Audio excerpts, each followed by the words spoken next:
కేంద్రంపై ఒత్తిడి తెస్తేనే బీసీ రిజర్వేషన్ల బిల్లుకు ఆమోదం లభిస్తుందన్నారు బీఆర్ఎస్ ఎమ్మెల్సీ కవిత. బీసీ రిజర్వేషన్ల సాధనకు మెదక్లో నిర్వహించిన రౌండ్ టేబుల్ సమావేశంలో ఆమె పాల్గొన్నారు. బీసీలకు 42% రిజర్వేషన్ల బిల్లు ఆమోదం కోసం జూలై 17న రైల్ రోకో నిర్వహిస్తున్నట్లుగా తెలిపారు. 42% రిజర్వేషన్ల కోసం బీసీలు ప్రశ్నించుకుంటే తీవ్ర నష్టం జరుగుతోంది. విద్యా, ఉద్యోగాలు, రాజకీయాలకు వేరువేరుగా బీసీ రిజర్వేషన్ల బిల్లు పెట్టాలి. పోరాడితేనే బీసీ బిడ్డల కాళ్ల వద్దకే పదవులు వస్తాయన్నారు కవిత. ఇంకా అనేకమైన కులాలు ఉన్నాయి. వార్డు మెంబర్ కూడా రానటువంటి కులాలు బీసీలలో చాలా మంది ఉన్నారు. సర్పంచులు కానటువంటి వారు బీసీలలో ఉన్న అనేకమైన కులాల వారు ఉన్నారు. ఇక ఎమ్మెల్యేలు కానటువంటి వాళ్ళైతే ఇంకా చాలా కులాలు ఉన్నాయి.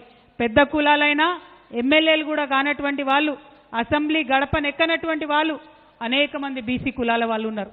మళ్ళీ అంతేకాదు బీసీలలో మహిళలు మరీ దారుణమైన పరిస్థితి. మరి ఎవరి మహిళలైనా దారుణంగా ఉంటుంది పరిస్థితి. అందుకే మహిళలకు రిజర్వేషన్ కావాలని కూడా కొట్లాడినటువంటి విషయం మీకు తెలిసిందే. మహిళలకు 33% రిజర్వేషన్ కావాలని కొట్లాడినప్పుడు ఆ 33%లో బీసీల ఉపకోట ఉండాల్సిందే అని ఘంటాపదంగా ఆనాడు చెప్పడం జరిగింది.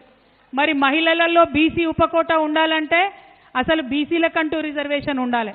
అందుకే ఇవాళ బీసీ బిల్లు కోసం కొట్లాడుతున్నటువంటి విషయం మళ్ళొకసారి మీ అందరికి గుర్తు చేస్తా ఉన్నా.